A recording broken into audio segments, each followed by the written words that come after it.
Hello and welcome to the Inspired Women Gathering Show. My name is Dixie Bennett. I'm a four-time best-selling author, international speaker, spiritual guide, mentor, coach, and healer. I help heart-centered healers and leaders who feel unclear about their direction, heal their self-worth, embody their soul purpose, and create sustainable business by tapping into their own body-mind connection. I believe our body is a direct reflection of where we're stuck in our life and business. When we can clear those obstacles that block the path to our best and truest self, possibilities are abundant. This show, we discuss all things from life, relationship, spirituality, business, and everything in between. Women are so inspiring, living through their stories, finding resilience, resourcefulness, tenacity, and the powerful impact that we make in the world. I love connecting and having deep conversations that help awaken you to different possibilities and ways of being. I hope you will find juicy nuggets that you can apply to your life or business so that you can live your best life. Are you ready? Let's get started.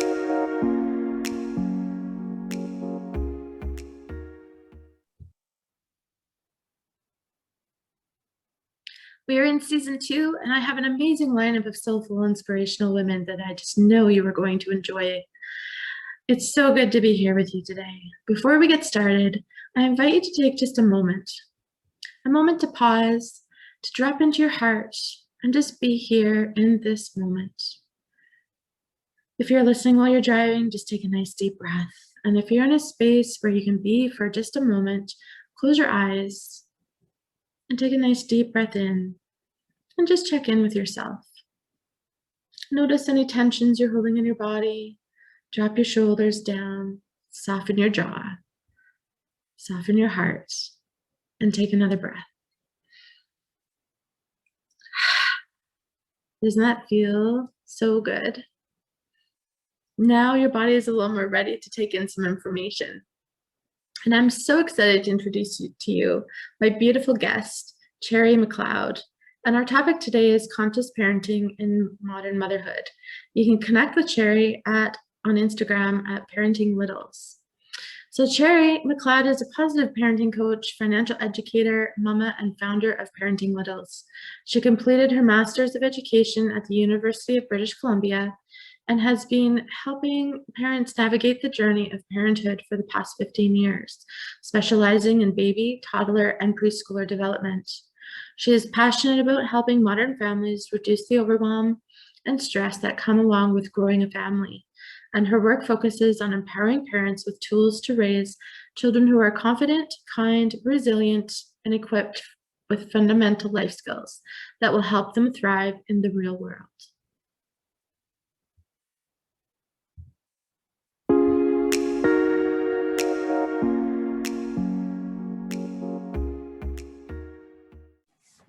Welcome, Cherrie. Thank you so much for being with us today. Thanks, Dixie. I'm so excited to be here. So where in the world are you located physically? I'm currently physically located in Calgary. So moved to Calgary January of this year. So just at the beginning of the year. So I've been here for a couple months and then COVID hit. Mm-hmm. Yeah, it's been quite an interesting year.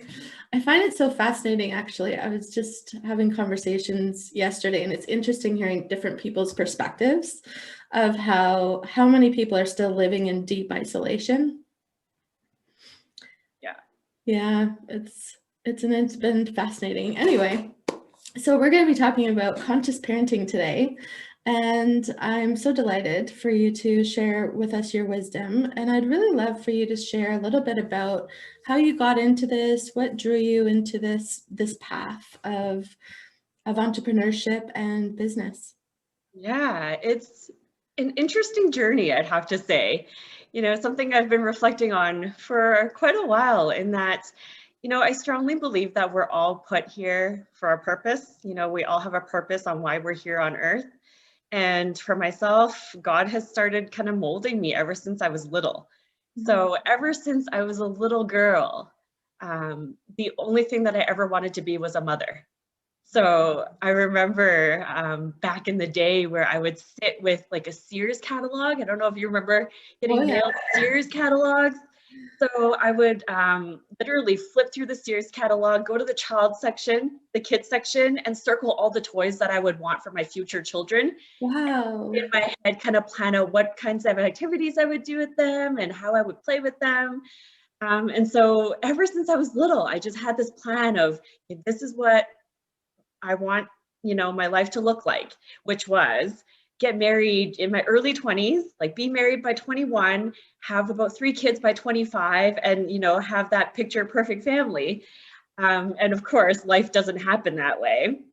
But it was that, that time in my life where it kind of just started molding me to kind of dig deeper into children and kids and development and parenting and motherhood and what all that looked like. Mm-hmm.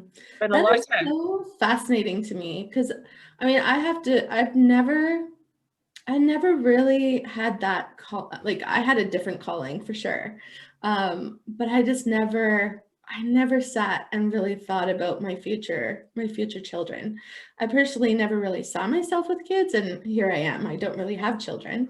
But it's interesting hearing how women, certain women just from a young age have this deep desiring calling for motherhood, planning out their wedding, planning out their future families. I think that's so inspiring. Yeah.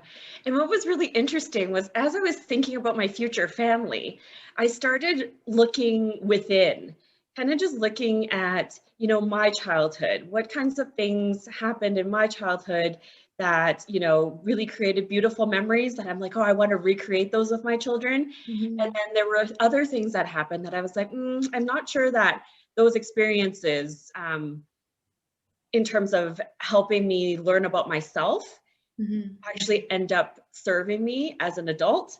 Mhm. So as I started to just learn more about child development, thinking about my future children, what ended up happening was I started to become my own shrink essentially. So everything that I was learning in terms of child development, I related it back to my own childhood and started piecing together parts where I was like, oh, this is why I behave the way I do in these situations.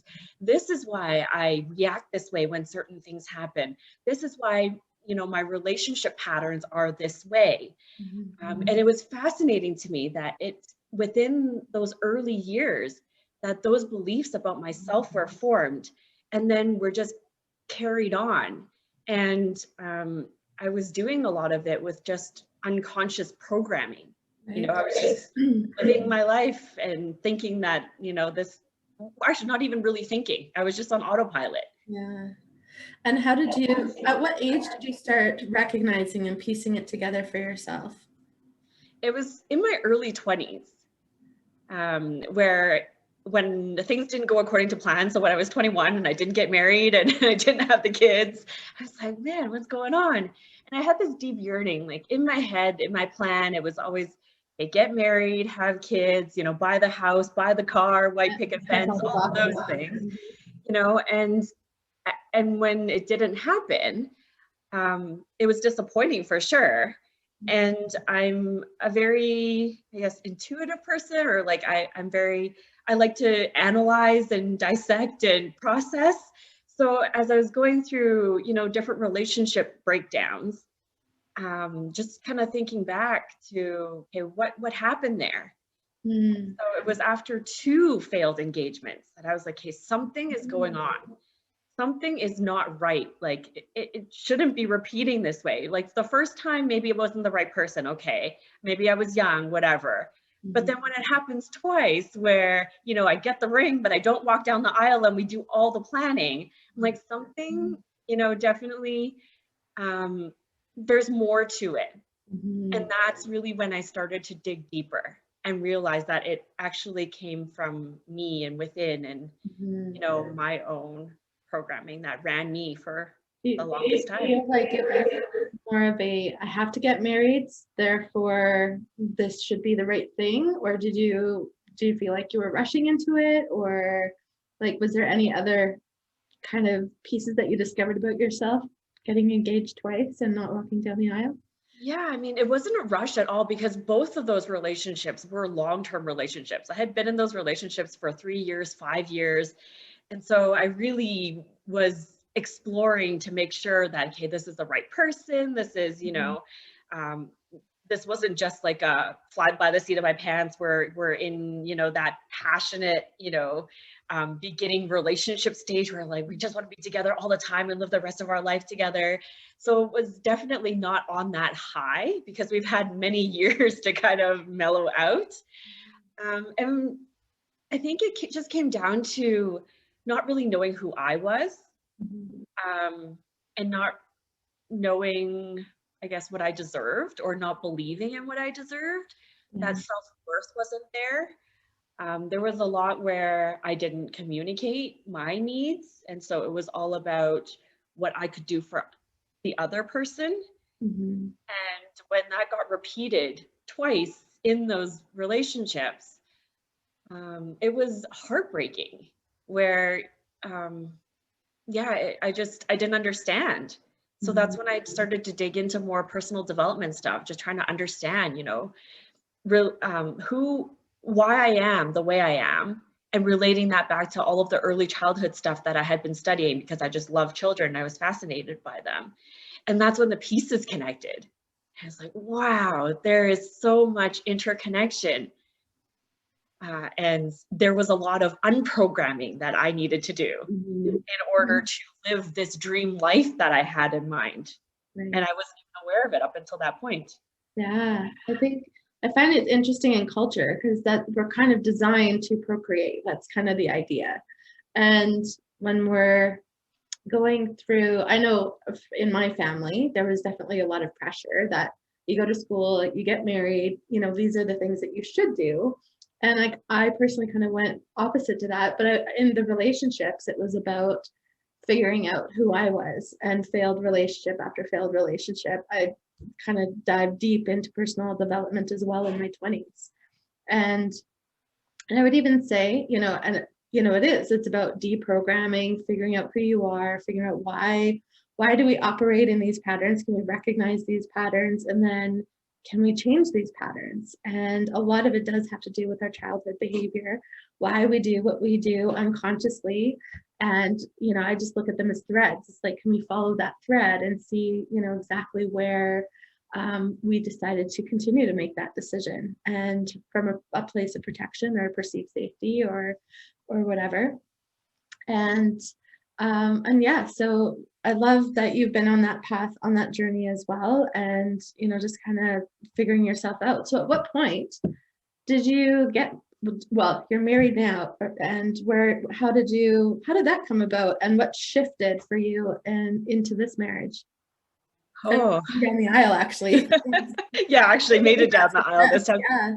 Third time's the charm, right? Beautiful. And something you said too about just how our cultural backgrounds play into it. Definitely cultural programming was a big thing for myself. I was actually born in Hong Kong and came to Canada when I was about 4 years old. And that was also one of those threads to follow that sparked my journey into parenting. Because when I was little, I would always watch how my friends' parents acted and behaved, and how my friends were parented. What type of relationship did my friends, who were mostly Caucasian at the time, how they communicated with their parents? What types of things did they do? How did they show affection? And it was very different from my own family. What was your family? What was that dynamic like for you, watching that and then going home and having what was your experience? And then how did you respond watching that and then bringing that back home? Did you ever discuss that with your parents? Well, I don't think I ever did, because it just wasn't something we talked about. Right. In our culture, we don't really talk about, emotions and feelings, and it was always very kind of authoritarian, right? So it was more like, hey, parents are elders, we respect them, whatever they say goes, children don't question anything. And that communication just wasn't there, in that I never felt like I could communicate with my parents the same way that my friends could just openly talk about anything and everything that was on their minds, in their hearts. Right. And, you know, I love my parents to death, you know, like, and they just did what they knew. Right. And that was another one of those threads in parenting where it's like, oh, we just repeat those same patterns that we grew up with because that's all we knew. That's all, you know, we learned from our parents and from our childhood, which was also what sparked me to study early child development, because I was like, well, I wonder if there's other ways. I wonder if there's different ways to do this. So we never really talked about it. And I always kind of yearned for that. Deep down, I was like, oh, I wish, you know, I could just hang out with my mom and talk to her about, you know, my boy troubles or, you know, things like that that came up. But my parents just worked a lot, right? They came to Canada wanting to give me a better life. I'm an only child.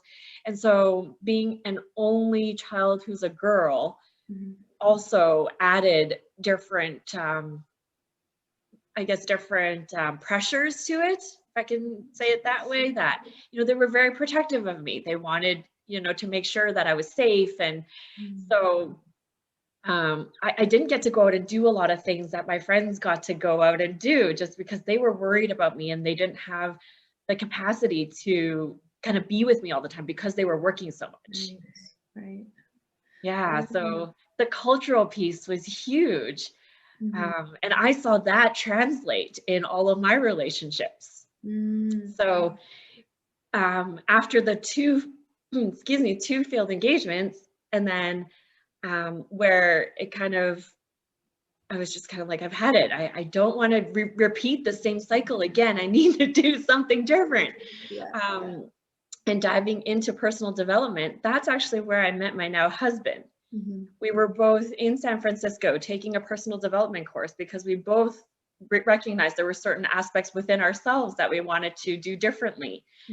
And we continued that relationship, a long distance relationship, for about 3.5 years before we decided to, you know, get married. And this time around, it has been so different because we're actually applying all the tools that we've learned, and our relationship and, you know, our parenting is actually from a conscious place as opposed to just running on autopilot and that pre-programming. Well, and share, because I know a little bit about the parenting experience. So, because there's another piece to your relationship with your husband, I'd love for you to share that as well. Absolutely. So we are a blended family. We have, so my husband, Evan, has a little one with his ex-wife, and she's now 7, and we've got one along the way. So currently we have 1.5 kiddos. And it's just an interesting dynamic to navigate. There's one thing about having, you know, husband and wife navigating relationships and then having a whole other component. However, that's probably a conversation to save for a different time. Well, and so how does conscious parenting, because you've really gotten to practice some of those skills with becoming a stepmom in a blended family, and, you know, so how have you drawn on some of those tools to navigate? Because I could imagine, I know lots of people, especially nowadays, I think blended families are more common than not, and you might know some statistics around that. But I definitely see it. There's people who are married at a younger age, they have their kids, they get divorced, and then they go on to have another family. And share, if you'd like to share some of your personal experiences, or even just some ways that you've been able to navigate through this uncharted territory for yourself. Yeah. You know, it's conscious parenting, but also more like conscious adulthood, conscious motherhood, conscious womanhood, you know, just being conscious of and aware of my own triggers that come up. Where, you know, certain situations may happen, and because I'm emotionally invested, I get triggered. And so I want to react a certain way. I want to, you know, do things a certain way. And that's all coming from ego, in that it's my desire. It's my, you know, what I'm thinking. And so as we've navigated this blended family dynamic, it really is about becoming aware of just pulling myself away from that situation in terms of separating myself emotionally and looking at it from, an objective point of view to kind of just think, okay, what is in the best interest of this little girl right now? And how can we best support her to support her development and her needs? And removing myself and even my husband's, triggers from it.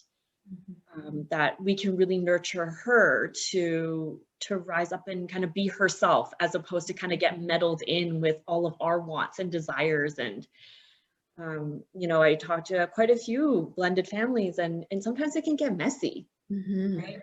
With high conflicts and kids getting involved in adult situations that they don't need to be involved in. So and emotions absolutely. And tuning into those. So finding an outlet for, myself and my husband to process those emotions aside from her, where she doesn't get involved in any of it, because we don't want that to influence her, or we don't want her to take in and absorb all of our own challenges that are coming up. So it's really hard to describe, but it's kind of like separating yourself, like, yeah. I call it, well, recognize it and then become the observer, like just kind of take a step back and start to observe where you might be getting triggered, or just to see from a different perspective. But that's what I say, is just to step back and just to kind of review things. Where are you getting triggered? How are you participating? What's going on? And just kind of watch and see what's happening, and then you can respond a little bit better instead of reacting to the triggers that are at hand. What might be some advice for parents who are going through experiencing blended families? I think it really comes down to getting to know yourself and what your triggers are, right? I had to do a lot of that deep diving into myself to figure out, okay, what is it that triggers me, and how can I navigate it, and how can I, positively manage it? So a lot of pre-planning, kind of just thinking about different situations and scenarios that come up, where I would think of the way that I would like to respond, so that I kind of have a blueprint to kind of go with when the moments get heated. I'm like, okay, right, I remember this is how I would, want to show up.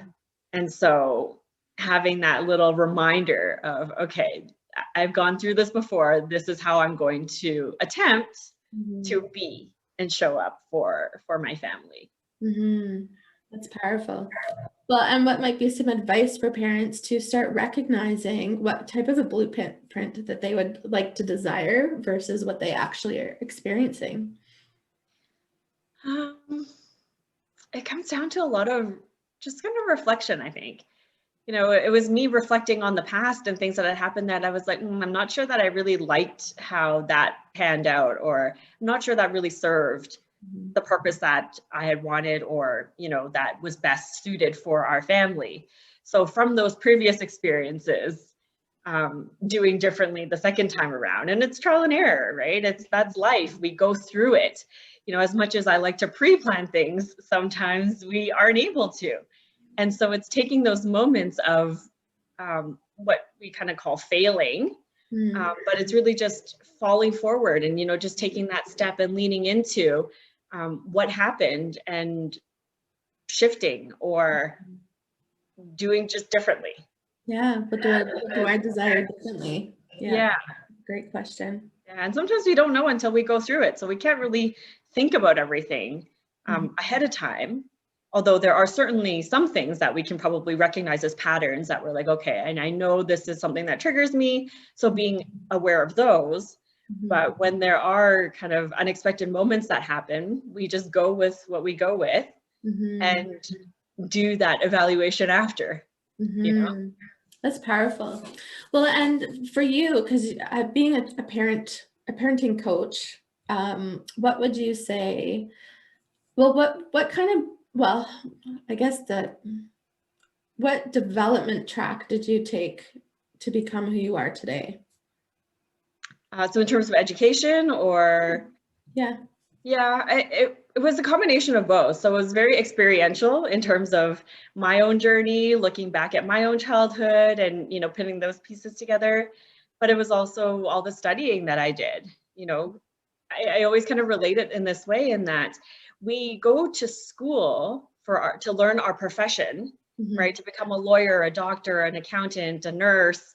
However, we become a parent without much training, without much education around it. And so in my early 20s, I started studying early childhood education. And then ended up getting my master's in early childhood education, because it was just so fascinating to me, all the different aspects of how a child develops to turn into an adult and all of those pieces. And so I ended up combining my, education with my own journey to kind of tie it together to, end up becoming a parenting coach, where really I just love empowering parents to find what works best for them. As a parenting coach, it's not about me telling you what to do, and which is often why many parents come to me. They'll come to me and say, "Hey, Cherrie, I just want to know, can you tell me what to do in this situation?" And I always kind of have to reel them back and be like, well, let's take a look at this and let's figure out what works for you. Because what works for our family won't necessarily work for yours and may not be a good fit. Right. And so it's empowering parents to know that it's up to them to kind of figure that out in terms of pulling it out from within them. What resonates? What feels good? What do they want their family dynamic to look like? What do they want their relationship with their children to look like? And of course, I can suggest strategies along the way, but it's not a manual. It's not a black and white manual to say, do A, B, C, and D, and you're going to get results, X. And it's that reframing that I've had to do with a lot of clients, just to help them know that they are in control. They are the ones that have the power to create whatever relationship they want with their kids. I think that's such an important piece, is that it's so important to recognize that you do have the power to design the relationship that you do desire. And, and each child is so different. Like, every human has such a different personality as soon as they come out of the womb. And, there is no black and white. There's no operation manual that comes with anyone or anything. And I think it's that the desire to create good humans and to have a desire that you have a relationship with your children.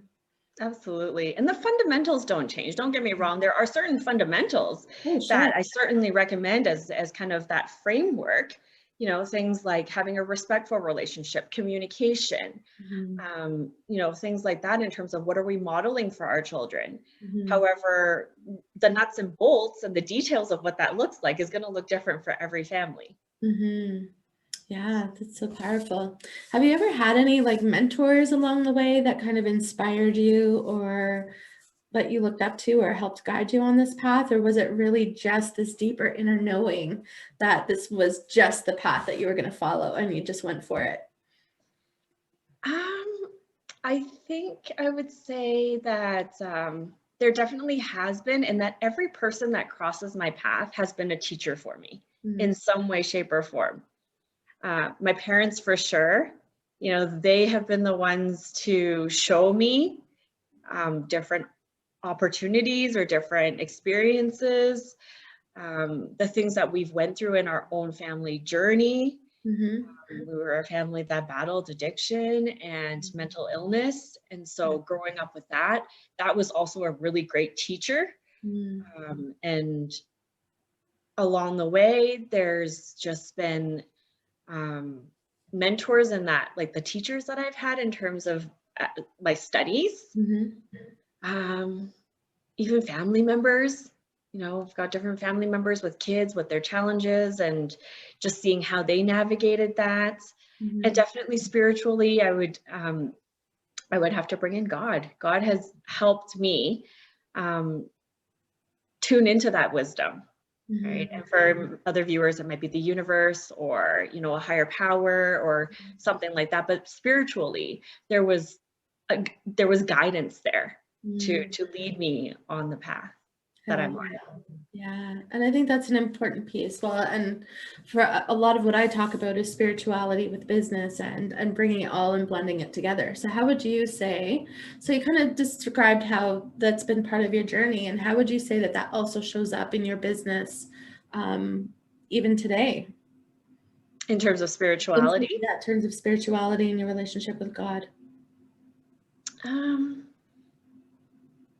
I think it's, before I make any big decisions, I always slow down and take a step back. And I do spend time in prayer just to kind of get some guidance on, hey, is this the right path that I'm on? Mm-hmm. What do I need to tune into? You know, just kind of letting go of that control and allowing space for wisdom to kind of instill itself. I don't really know how to describe it in that, in you know, kind of like spiritual terms, but I mean, it definitely is. It's this, to me, it's the same. I mean, it's, you call it prayer. I mean, I pray as well, and I bring in different elements of different parts, but it's for me, I sit quietly and just kind of tune in, ask my questions. I might go to oracle cards. I might go to, you know, some other things. I ask for signs, looking for signs, to feel that it is the right thing until I get a solid answer that this is the right path. And I also look for synchronicities. You know, it's that, you know, I am on a synchronicity experience that in alignment with a sign of, am I on the right path?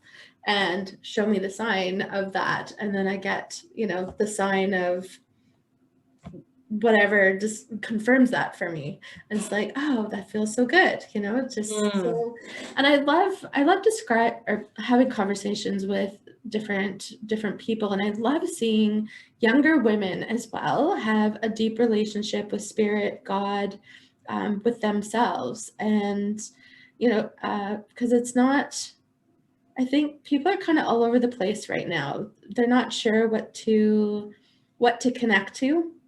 And I think, you know, a lot of churches have been closing. This is a whole nother topic, but, you know, and I was having a conversation about this with a client the other day, where we were talking about religion and how it's not so forefront anymore. But I think it's nice because a lot of the people that I do have conversations with, there's a variation of discipline and devotion that they have, whether it is to religion and church and God and, you know, their spiritual practices. I think it's just important to have some sort of an anchor that brings you into that place of presence, that's that centered feeling, so that you can move forward in that an easier way, instead of just constantly operating in the unknown and the chaos. Yeah, for sure. And I could definitely feel that prior to me actually practicing my spirituality. There were times in my teenage years and in my early 20s where I wasn't really strong in my faith. And I was all over the place. I would get pushed around by media, by friends, by whatever was in my environment. And when I found God and actually strongly devoted myself in my faith, that's where that anchoring came in. And I wasn't as easily swayed. You know, it felt like I had, you know, strong roots that held me down, that when challenges happened, I knew where I was going. You know, I could see the lighthouse and I knew my path. And it wasn't that big state of confusion. And when there were times where I didn't have the answers, I would sit quietly in prayer, kind of like how you described, to get, you know, my answers. And I would know when I felt that peace in my heart, that was the right path. And so as we raise our little ones, that's also what I hope to pass on to them, you know, to help them build this strong anchor and have that relationship that is greater than just with their own ego and, you know, their own desires and wants. And I love what you said there. And I think that's the ultimate that we are teaching forward, is to have a deeper relationship with more than just our ego. Because when we're feeding our ego, that's what leads us in astray. It adds more chaos than it actually does peace, right? Yeah. Mhm. And So that's how does that lead to conscious parenting for you? So what awakened within you that conscious parenting really was what you wanted to focus on, and the purpose behind it? How did that come about for you? mm, yeah, it was kind of like how when I didn't have my faith, I was really kind of wavering and I wasn't rooted. So conscious parenting came around with kind of that same, um, I don't have a word to describe it, but it just felt the same way in that with conscious parenting, it was finding that root, Mm, helping me ground in being a mother. What does that look like? mm, What is that to me? What is my anchor? What are the pieces that influence me? mhm, You know, the programming from when I was little and being aware of those things, right? mhm, Because I mean, we upgrade our phones, we upgrade our cars, we upgrade our computers. When was the last time we upgraded our own mental programming, internal programming, to mhm, really, you know, be honest and vulnerable with those aspects of ourselves? mhm, And that's something that I find often is a challenge to talk about because it's hard, it's messy, and mhm, it's not pretty, right? mhm, And sometimes we don't want to get into the muck. mhm, However, I'm a strong believer that we need to be in there to be able to clean it out, to filter it through, so that we can see clearly. yeah. You know, so we don't have, you know, just foggy goggles as we're going through life, like just being in tune with all of that messiness in there. And it's not to say that once you're a conscious parent, you're perfect. You know, Mhm, there's definitely those pieces that are still inside. It's just recognizing when they come out and, you know, whether it serves you or whether it doesn't. And if it doesn't, what would you like to do differently about it? mhm. Yeah, that's so powerful. And you know, I do find that people are afraid of, well, in my experience working with a lot of mothers and mothers to be and mothers who want to be, there's a lot of challenges in and really appreciating even just the human body, and also discovering what motherhood really means. And it's kind of like it's something that you're supposed to do and then kind of move on.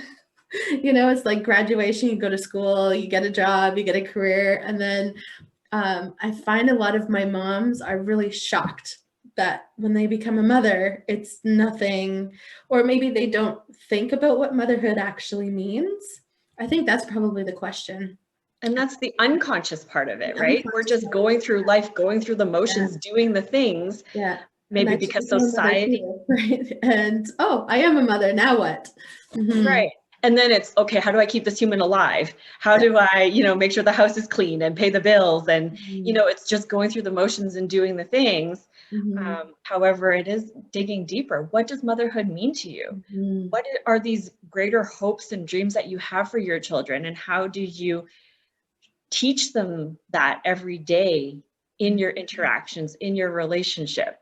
Mhm. So, you know, motherhood to me is a lot more than just cooking for the kids and taking them to classes and helping them learn, you know, academic topics. Right. It's how do we actually prepare our children with the skills to thrive in life as they become adults, as they go out into the real world.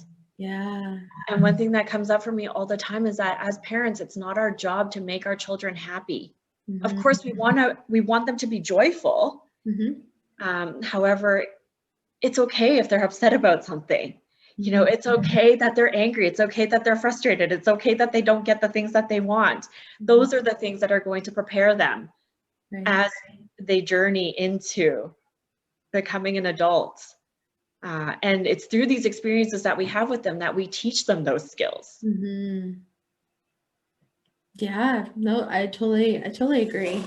I think it's interesting because I think we all do. We kind of go through these experiences watching other people's parents and watching other people's families and dynamics and how people integrate, and very much like you, I grew up in in a time where, parents didn't really talk to their kids. That wasn't actually really, you just worked and everything, you just kind of happened through life. And so there wasn't a lot of development. I mean, it was work hard, do your work, go to school, do your homework. But there wasn't a lot of discussion, you know, about anything really. It was just like, oh, well, you know, tomorrow's another day kind of mentality. And we have such a different culture now where we want to talk about things and we want to have deeper, meaningful conversations with our children, and, you know, to treat them like the individual that they are, and also teaching them how to contribute to society.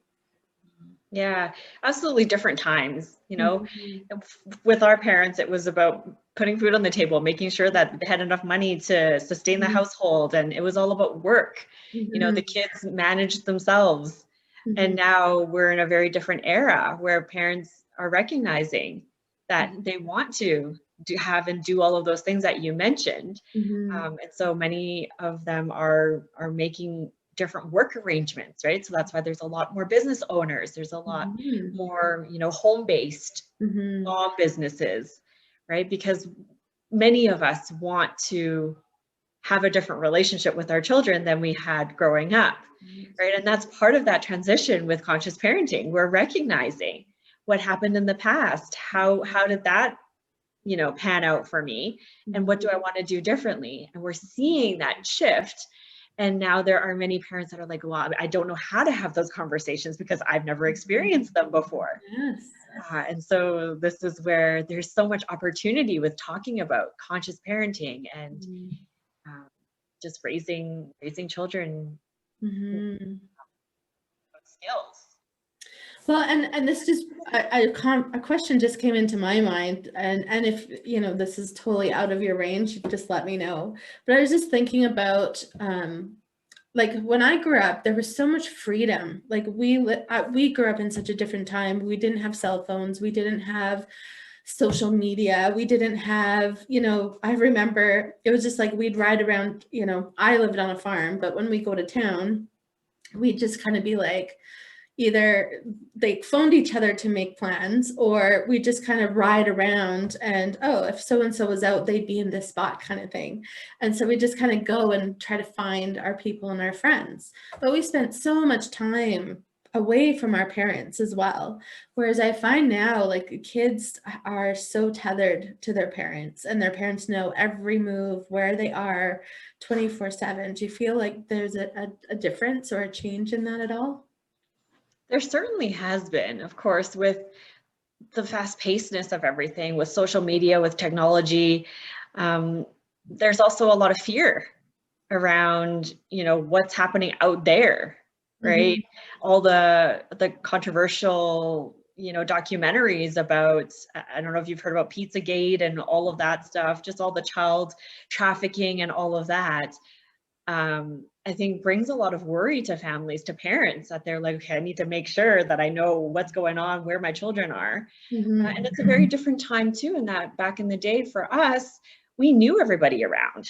Like we knew everybody in our little neighborhood or in our town, and everybody looked out for each other, right? There was really that feeling of a village where you could go to a friend's house and that friend's parents would be friends with your parents, so they would talk and they would know what's happening.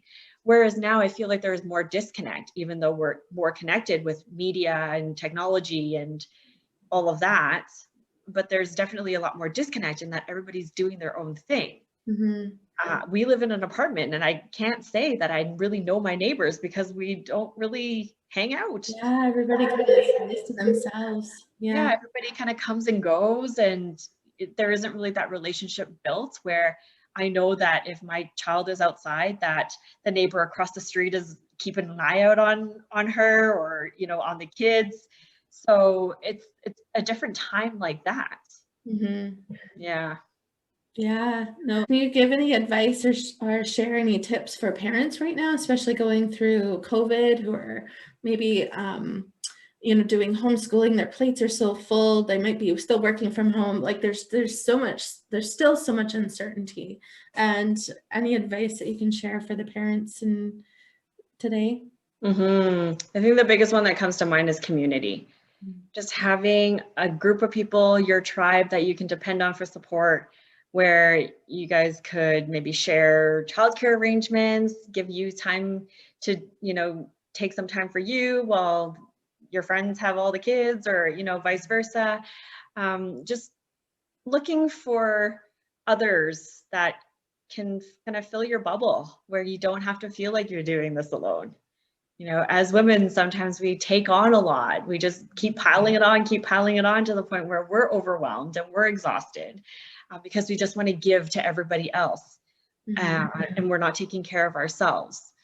And really, we don't need to do this alone, right? It's already isolating enough that we're in COVID and we have to physically self-isolate. But I mean, definitely there's ways that we can reach out to each other and support each other emotionally if we're not able to physically at the moment. But really just asking for support. That's one of the things that I struggle with. And I was having a conversation with another mom the other day, and she said, yeah, I struggle with that too. I'm having XYZ issues with my children. And this has been going on for like 2 years. And I've never brought it up to anybody. Because I just don't feel comfortable asking for support, or I don't know who to ask for support.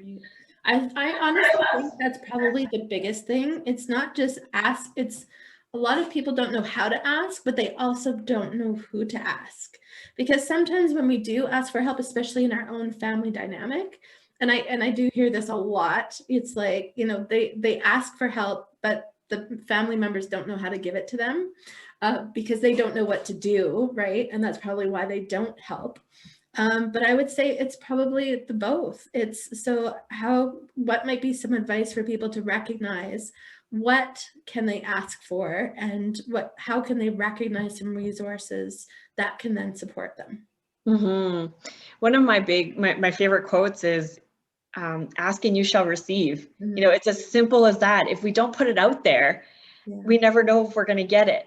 So don't be afraid to ask. And, even just kind of like that censoring of, oh, I don't know if I should ask, or I don't know if this is appropriate or whatnot. I mean, just do it anyways. What's the worst that can happen? Someone will say no, or, you don't get that support, which you're not getting anyways.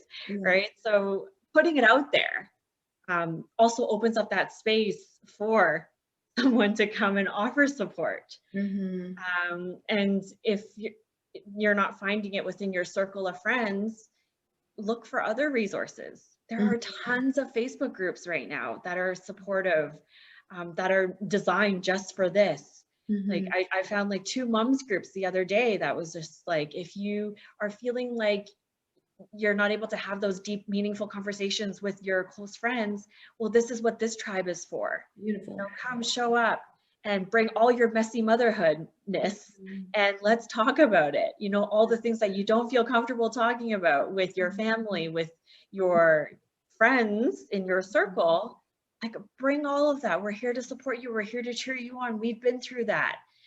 So it's just getting resourceful. And I'm a strong believer that if we want it bad enough, we'll find it. It's true. So it's just really getting out there and looking for those things instead of kind of maybe giving ourselves the excuse of, oh, I don't have it, or I don't know where to look. Because I know we are all very resourceful. And it's about just putting our mind to it and setting that intention that it's there for us, and ask and you shall receive. I agree. Well, and I think too, nowadays, I mean, we have so much technology at our fingertips, and definitely that's one of the pieces, Facebook definitely has Facebook groups, right? Like there's really no other platform that has accessibility to groups like Facebook does. I think that's it's so powerful in today's age, is that we do have these groups and people that we can tap into. Is there anything else besides Facebook that has mom groups, or anything else that you can suggest? Or I know meetups, that there's meetup groups. However, I don't know if there's any that are actually, functioning right now, because meetups, the intention is to meet in person. There may be some virtual meetup groups. Honestly, Facebook groups have been kind of my saving grace, moving here right at the beginning of COVID. it has been challenging to get to know new people. And it was through going through these Facebook groups where I found different like-minded women. I was like, oh, that's really cool. I get to connect with them, even though I've never met them in person. However, I feel like I know them. I feel like we've got a relationship. And it doesn't feel so isolating and lonely. Yeah. Yeah, Meetup is such another good one. And what about any other, like, because I know you do quite a bit of teaching with a couple of other organizations. How do people tap into those? Like, I know, do you want to share a few that you do kind of partner with? Yeah, so I definitely partner with different moms groups in and around Calgary.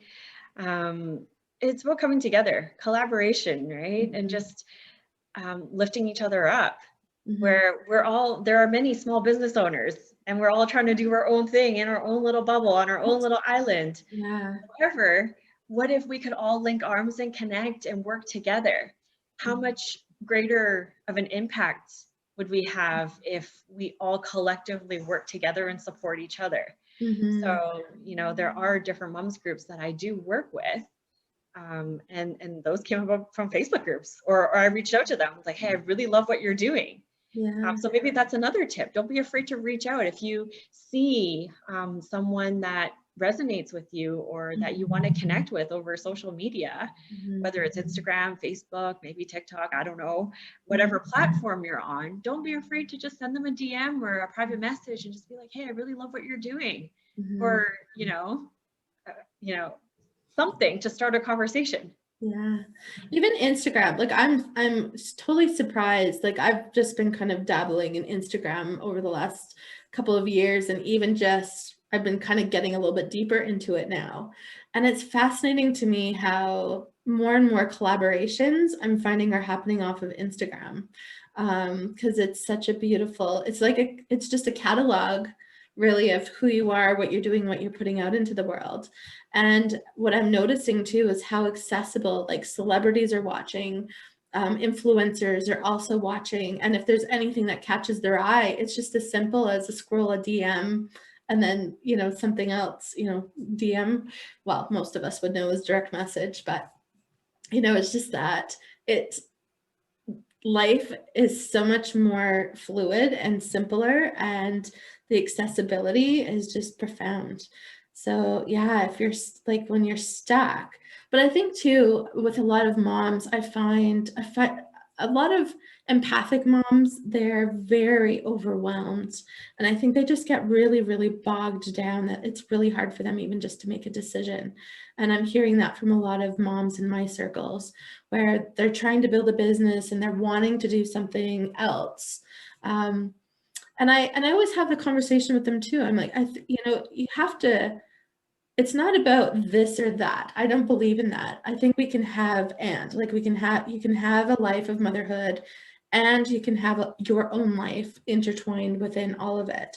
But there also is a time where I think we have to kind of surrender and just decide, this is where my focus needs to be. And we have to clear the rest of the clutter to be 100% in that focus. How do you feel about motherhood and kind of navigating through that waters? Yeah, I love what you said. It is definitely about ebb and flow. Some days you'll be able to manage business and motherhood all together and everything will be super synchronized and aligned. Some days it's going to be like, okay, I need to focus on just this one thing right now. And that's kind of a journey that I've been on with being pregnant. I've had to take a step back from my business because my focus right now requires me to grow a human. And that's where my energy needs to be. And so I had to kind of just let go of all the things that I had planned for 2020 for my business, to grow it, to expand it, to do all these things. And that's life, right? You get to a point and you have to pivot, and you're like, oh, just a little detour, and taking this road instead of that one. And so it's also being flexible to that and open to that. And this is where the spirituality piece comes in, or tuning into spiritually what feels in alignment, right? Instead of that hard pushing and forcing, and because that doesn't do anybody any good. And this is something that you and I have chatted about. Again, also tying back into with community. We can't do this alone. So if we are mothering and also growing a business, we need to have supports in place to help us do that. Like there is no way that one person, us, can do everything all the time. It's just not possible. So, you know, all of those pieces tied in together. Yeah. Yeah, no, I totally agree with you. And it is, and that's a lot of what I teach my students, my clients, and people who come into my world, is that, you know, is to let go of that forcing and pushing and the judgments of the perfect ideal of XYZ, right? And just really pull back and just really focus on like what is the most important thing right now. And we can, you know, we can have goals and dreams, and we can still have those. And, you know, it's also letting go and being flexible into what is important. What do I have control over in this moment right now? And, you know, put your focus in that, right? It's the present, not living in the future. But there is, you know, I admire mothers. I have so much on their plate.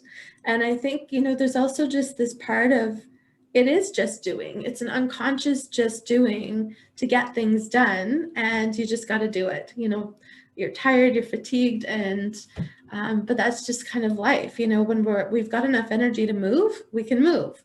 But it's also listening into our cycles of, you know, what else do I need right now? Like, do I need support? Do I need help?